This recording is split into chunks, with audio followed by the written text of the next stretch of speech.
What if the next big startup idea is already sitting in your mind, just waiting for the right push? Because innovation doesn't start with funding. It begins with curiosity, with questions no one has answered yet, with the courage to try even when the outcome is uncertain.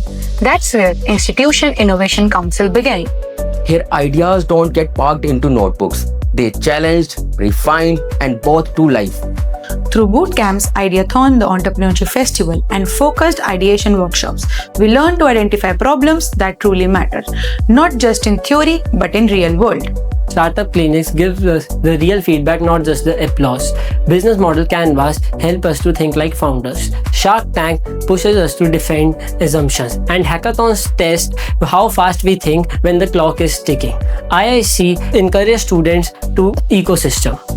Then comes the turning point experiences. Incubation visit shows us what building a startup truly looks like. Mentor session bring us face to face with the founders who once stood exactly where we are. Final, the pitch. Where ideas meet tough questions, where confidence meets clarity, and where students stop sounding like learners and start thinking like entrepreneurs. At IIC, you don't just study entrepreneurship. You test it, you experience it, you build it.